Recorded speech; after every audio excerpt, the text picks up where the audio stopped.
isunya di sini itu beliau menyampaikan bukan karena perang Rusia dan Ukraina, teman-teman. Tapi kalau versinya dari Pak Franky ini, itu karena adanya. Bismillahirrahmanirrahim. Assalamualaikum warahmatullahi wabarakatuh. Ya, kembali dengan Aksara Agro and Farm, dan kali ini kami berada di atas Pondok Aksara. Nah, di sore hari ini teman kami sedang cari rumput untuk pakan ternak kambing kami. Kebetulan rumputnya juga di kebun porang ini.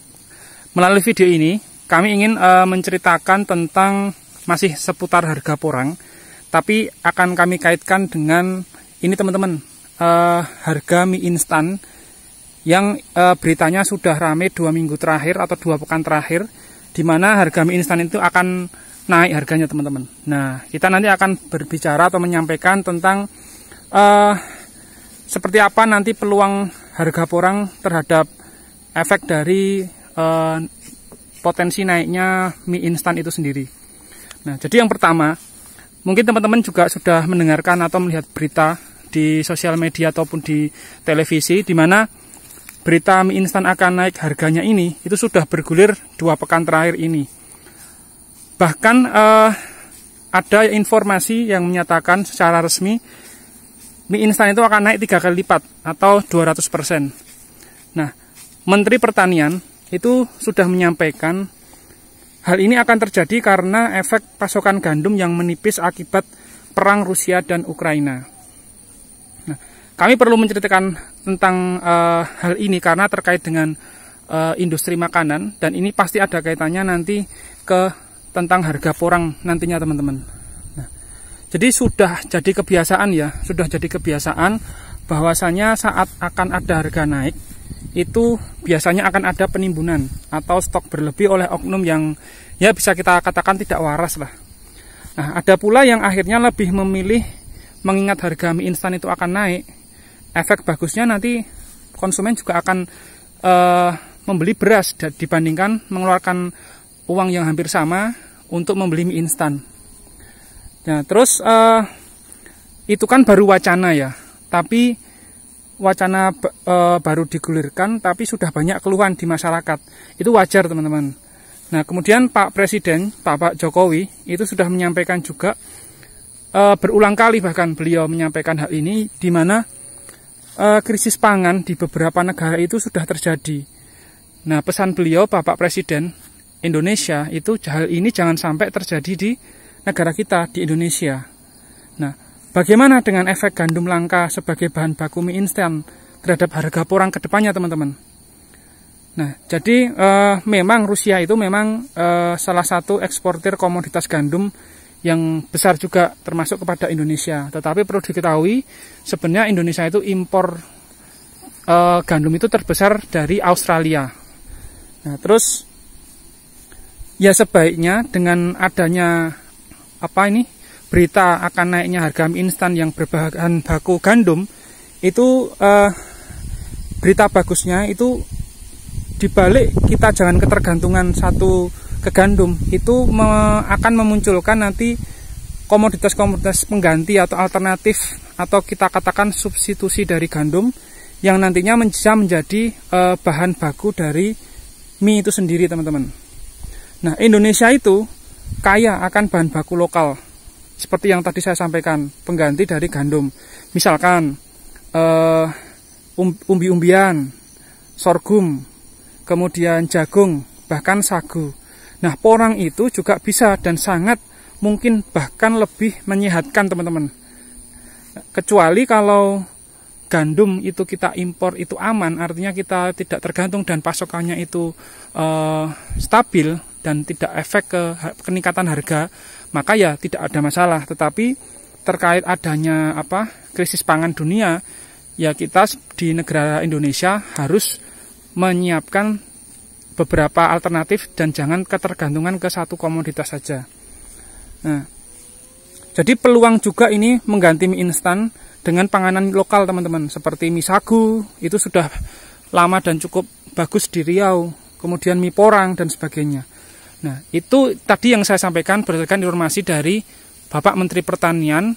Penyebab naiknya harga Indomie itu dikarenakan perang Rusia dan Ukraina. Tetapi hal berbeda disampaikan oleh Pak Franky, beliau sebagai bos Indofood, itu merupakan rajanya mie instan, bisa dikatakan seperti itu. Itu informasi dari beliau, kenaikan 3 kali lipat itu bisa jadi jika ada perubahan iklim. Jadi isunya di sini itu beliau menyampaikan bukan karena perang Rusia dan Ukraina, teman-teman. Tapi kalau versinya dari Pak Franky ini, itu karena adanya ancaman perubahan iklim. Terkait efek dari perubahan iklim, itu terjadi kegagalan panen. Nah, jadi kegagalan panen itu sudah terjadi sejak tahun 2021 sebenarnya, bukan dari tahun 2022 ini. Sehingga di tahun 2021 kenaikan gandum itu terjadi 68%, itu masih di angka 100, di bawah 100%. Nah, kegagalan panen itu terjadi di Amerika dan Kanada, teman-teman. Nah, kemudian bisa jadi harga Indomie itu naik 3 kali lipat, itu karena di dalam kemasan Indomie itu kan tidak hanya mie yang berbahan gandum saja, teman-teman, tapi ada bumbu minyak goreng, kemudian lada, bawang merah, dan lain sebagainya, di mana itu juga bahan-bahan itu juga ikut naik semua, teman-teman. Sehingga tidak 100% itu karena efek gandum saja, teman-teman. Itu versi yang disampaikan oleh Pak Franky selaku bos Indofood. Nah, jadi poinnya di sini itu perubahan iklim. Perubahan iklim ini pasti dirasakan oleh semua petani untuk semua komoditas pertanian, tidak hanya porang. Di padi, jagung, sagu, dan sebagainya itu sangat dirasakan, apalagi petani lada itu sangat merasakan efek dari situ. Nah, kita akan menceritakan sekarang efek samping ke porang, teman-teman. Yang pertama, itu ada potensi semakin menarik peluang porang sebagai substitusi atau pengganti dari gandum itu sendiri. Nah, yang kedua, itu produksi umbi porang melimpah di lokal, bisa jadi tidak perlu kita itu ekspor, tetapi dalam satu area per daerah, itu bisa langsung diolah menjadi chip porang, lalu diolah menjadi ingredient yang sudah saya ceritakan pada video sebelumnya. Nanti teman-teman bisa masuk ke playlist budidaya porang. Di situ saya sudah menceritakan tentang bagaimana cara mempersingkat tali mata rantai penjualan, teman-teman. Nah, kemudian yang ketiga, efek positifnya ke porang itu kalau harga mie instan bahan gandum harganya naik, maka konsumen itu pasti akan cerdas. Konsumen cerdas itu akan beralih ke produk porang karena porang itu jelas lebih berkualitas, kualitasnya dibandingkan gandum. Nah, yang keempat atau terakhir, peluang panganan pengganti porang itu akan semakin banyak bermunculan dari bahan porang itu sendiri, teman-teman. Jadi terkait naiknya mie instan, nanti akan semakin banyak muncul panganan lokal yang berbahan dari porang, dan itu sangat variatif bentuknya, teman-teman. Nah, oleh sebab itu, sedari sekarang kami mohon agar pemerintah dan dinas terkait itu betul-betul mengontrol perjalanan atau mata rantai dari hulu ke hilir, hulunya petani, hilirnya ke konsumen untuk porang, sehingga kesejahteraan petani itu terjamin. Jangan sampai kita itu di negeri sendiri malah dijajah dengan kebijakan yang tidak memihak ke rakyat atau ke petani. Nah, dari petani sendiri itu mesti harus semakin inovatif, teman-teman, dan kreatif untuk produk panganan yang dihasilkan berbahan dari porang.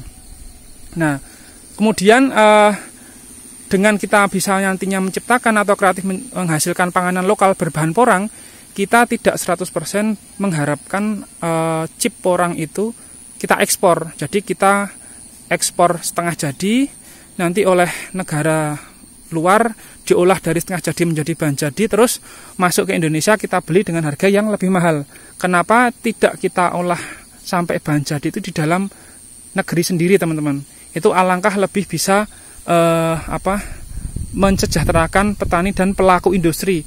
Pelaku industri itu juga petani sendiri. Jangan sampai pelaku industri di pihak yang lain, teman-teman. Nah, ini sedikit unek-unek atau harapan dari kami. Kita melihat dari sisi yang positif saja terkait berita bahwa harga mie instan itu bisa naik 3 kali lipat. Semoga akan membawa dampak yang positif ke dunia porang, khususnya ke harga porang nantinya. Salam petani porang Indonesia, tetap semangat. Bagi yang sudah stop tanam porang, silahkan tetap semangat tanam di komoditas pertanian yang lain. Salam sehat selalu dari Aksara. Wassalamualaikum warahmatullahi wabarakatuh.